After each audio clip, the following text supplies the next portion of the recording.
Olá, como vai? Esse é o canal Ciência Clandestina. Devido a alguns problemas técnicos e pessoais, o jovem distorcido não poderá participar do diálogo hoje. Pessoalmente, eu acho que ele nem se importa muito com o assunto que iremos tratar aqui.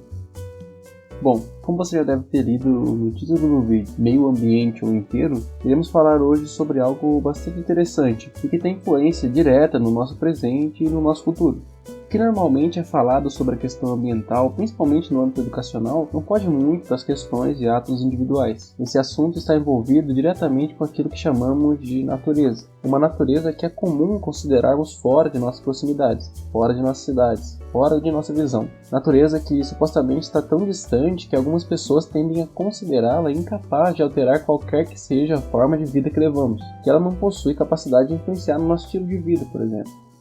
Quando digo que na escola ela não foge muito de discussões mais individuais, o que eu quero dizer é que o que vemos são questões ambientais ligadas à reciclagem, ao desperdício de água, ao tempo excessivo no chuveiro, ao ato de jogar lixo nas ruas e etc.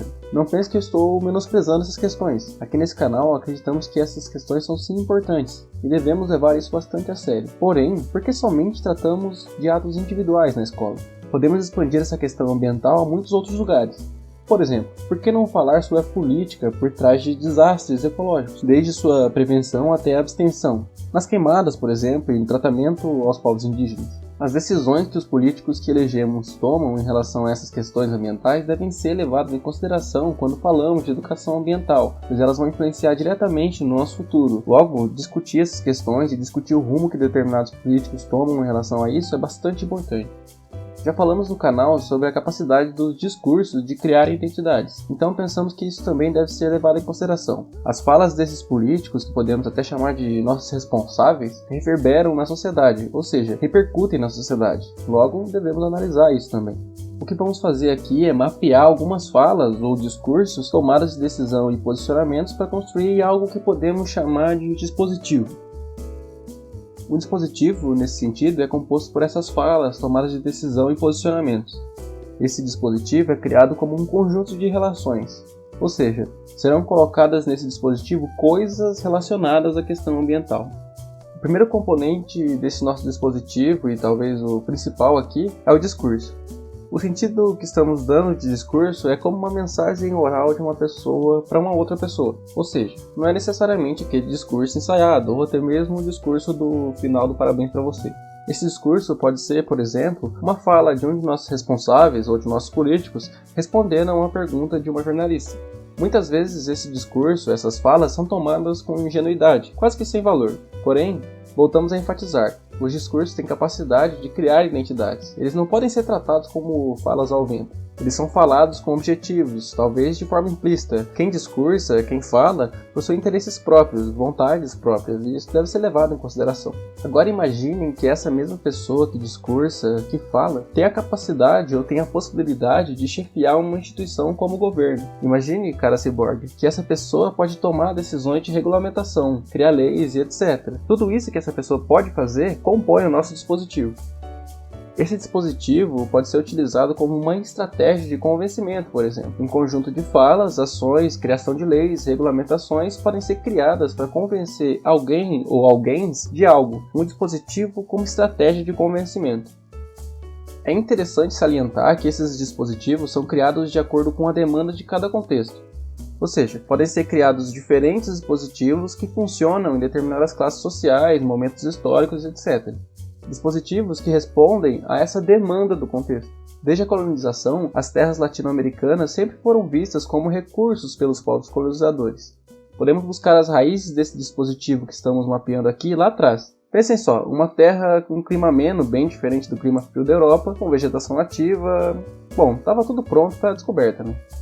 Se preocupar com o ambiente?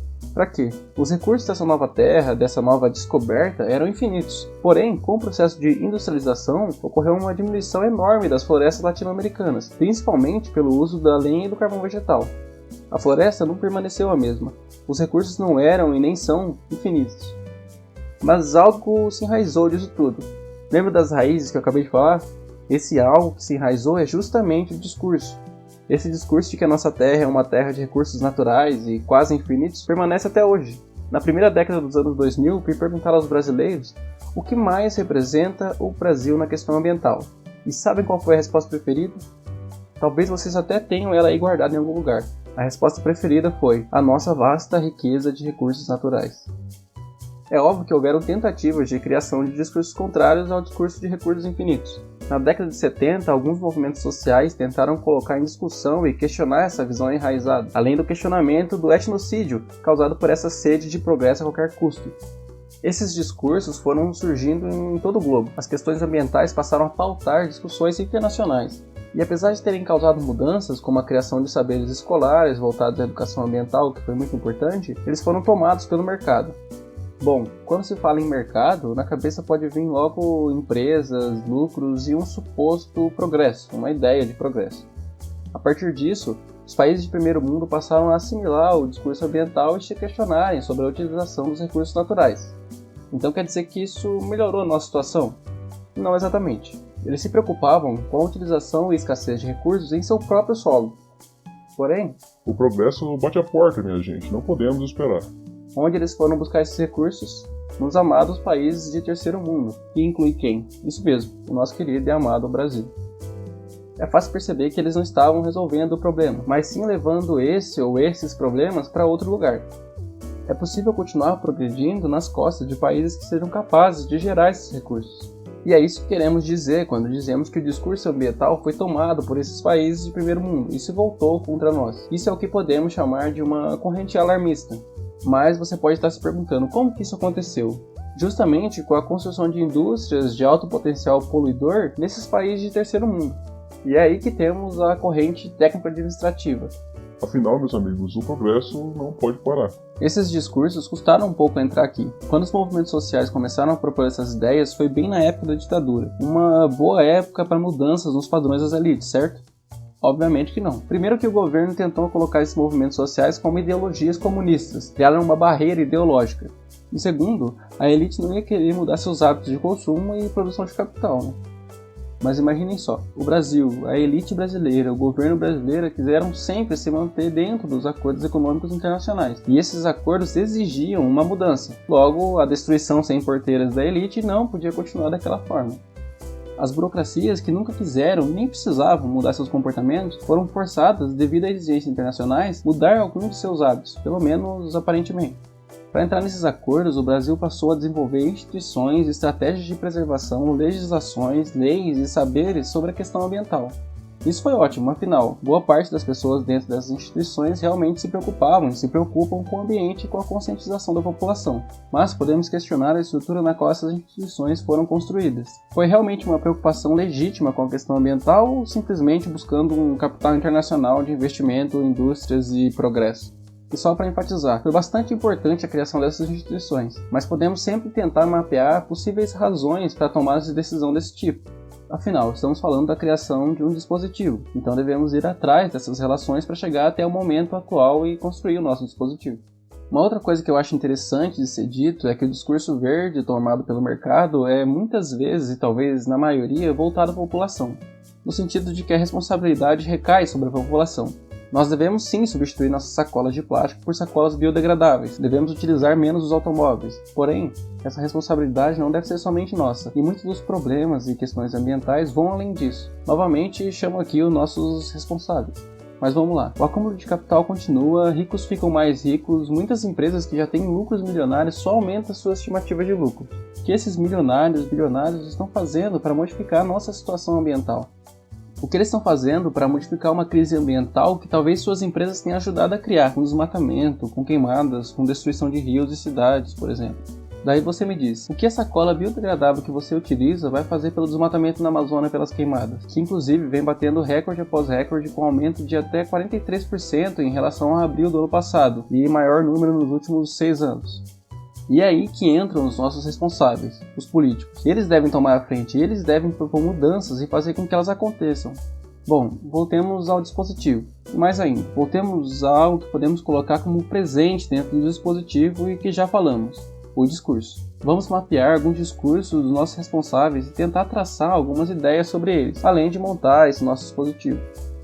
Podemos começar, por exemplo, por uma fala da então presidenta Dilma Rousseff. Essa fala aconteceu antes da Conferência das Nações Unidas sobre o Desenvolvimento Natural, a Rio+20, em 2012. Alguns ativistas ambientais tinham um posicionamento contrário ao barramento dos rios amazônicos para a construção de megacentrais hidrelétricas, porque isso traria impactos à região. A fala da presidenta foi a seguinte: ninguém numa conferência dessas também aceita, me desculpem, discutir a fantasia. Ela não tem espaço para fantasia. Não estou falando da utopia, essa pode ter, estou falando da fantasia. Chegou a dizer ainda que os ativistas vivem numa fantasia. Essa é uma fala que invalida os discursos dos ativistas, e foi feita por uma presidenta que se enquadra politicamente na esquerda. Podemos pontuar ainda o posicionamento da então ministra da Casa Civil, Gleisi Hoffmann, em 2013, que fez a seguinte fala sobre as demarcações das terras indígenas. O governo não pode e não vai concordar com minorias com projetos ideológicos irreais. E por último, no espectro da esquerda, desde o governo Lula houve um silenciamento sobre o caso do Xingu e a imposição da usina de Belo Monte. Uma imposição que fez com que milhares de pessoas fossem removidas forçadamente de suas casas e terras. E vale ressaltar, entretanto, é que a direita sempre apoiou a construção das usinas. É interessante notar porque a questão da usina só tem se tornado notícia negativa na imprensa quando apareceu nas delações da Lava Jato, sendo interessante o enfraquecimento do PT devido ao golpe contra Dilma Rousseff. Após o golpe, com um término na presidência, houve um aumento na abertura das reservas e áreas florestais ao investimento de outros países. A desculpa utilizada foi a crise econômica e recessão. Bom, por que não liberar as terras para serem garimpadas, queimadas e industrializadas pelo capital internacional, né? Já que estamos precisando de dinheiro, vamos liberar nossos recursos infinitos. Segundo o autor do artigo que estamos usando de referência, no Brasil houve um enfraquecimento imaginativo para lidar com problemas ambientais. E isso já era anunciado pelas ONGs há muito tempo. As opiniões dos especialistas nos assuntos ambientais e indígenas sempre foram questionadas. Nunca se levou totalmente a sério isso. Poderíamos dizer que esse fato também pode ser parte do dispositivo? E já que agora estamos no âmbito da queridíssima direita, por que não falar do desgoverno atual? Antes mesmo de assumir a presidência, Jair Messias Bolsonaro já se mostrava na contramão das discussões ambientais da atualidade, devido aos seus discursos inflamados sobre as discussões e sobre os direitos dos povos indígenas. Um indício disso é que o INPE, que é o Instituto Nacional de Pesquisas Espaciais, mostrou que o desmatamento aumentou 36% durante o período das eleições de 2018. Só para ser mais claro, no período entre junho e setembro, que é o período da pré-campanha e campanha das eleições, foram 2.414 km² de floresta derrubada, enquanto no mesmo período do ano anterior, 2017, foram 1.769 km². Podemos acrescentar ainda que, em uma reunião do G20, Bolsonaro afirmou a Angela Merkel que o Brasil era alvo de uma psicose ambientalista. Lembra daquele discurso que falamos da época da ditadura, politizando os problemas ambientais como se fosse tudo criação da esquerda? Bom, a raiz continua presente e forte, afinal. Nossa terra é rica em recursos naturais e não tem por que se preocupar. Precisamos falar ainda das 239 substâncias agrotóxicas liberadas no primeiro semestre do governo Bolsonaro, ou ainda do crime ambiental que foi tratado como tragédia que aconteceu em Brumadinho. Após assumir a presidência, Bolsonaro diminuiu a força do Ministério do Meio Ambiente. Como? O Serviço Florestal Brasileiro, por exemplo, foi subordinado ao Ministério da Agropecuária, Pecuária e Abastecimento. E esse é só um exemplo de transferência de órgãos que antes eram do meio ambiente. Outros 3 órgãos foram transferidos da pasta do meio ambiente para outras pastas. Isso significa algo para você? E para a construção do dispositivo? Como isso influencia? E que dispositivo é esse? A gente já vai chegar lá. Um pouquinho antes, vamos falar das queimadas. Em seu primeiro ano de mandato, ocorreu um aumento de 80% de queimadas em relação ao ano de 2018. E o que ele disse? Que as ONGs de proteção ambiental poderiam estar por trás disso. E mais, Bolsonaro sugeriu ainda que as queimadas estavam dentro do padrão esperado e abaixo da média dos últimos anos. Obviamente, foi desmentido pelos setores ambientalistas. Podemos lembrar ainda da demissão de Ricardo Galvão, então chefe do Instituto Nacional de Pesquisas Espaciais, que a gente já falou, o INPE. Por quê? Por divulgar os dados referentes ao desmatamento no país. É importante frisar que nos governos considerados de esquerda também houveram erros, já foi demonstrado aqui. Mas nos governos de direita isso foi intensificado. O processo de desmoralização dos ativistas ambientais e o descaso com o povo indígena aumentou ainda mais. Voltemos então ao dispositivo que a gente vem criando. Os discursos aqui ditos, as atitudes e imposições, mudanças de pastas, as raízes discursivas, todas podem compor esse dispositivo. Vamos ainda nomear esse dispositivo. Devido a essas várias coisas que falamos, podemos perceber que há uma negação intensificada nos últimos 2 governos aos discursos das ciências e aos ativistas ambientais, e esse é um ponto muito importante a ser levado em consideração. Negam-se as mudanças climáticas, os direitos dos indígenas que são sempre suprimidos, nega-se a vida enquanto o acúmulo de capital continua, visamos uma economia mundial, a inclusão do mercado internacional, e para isso construímos um dispositivo negacionista.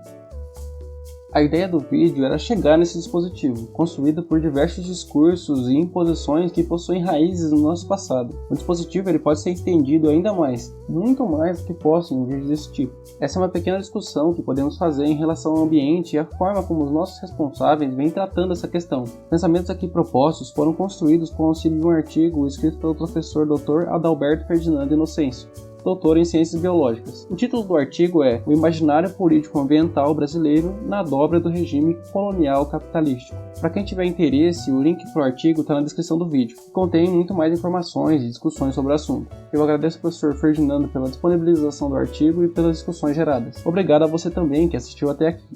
Até mais!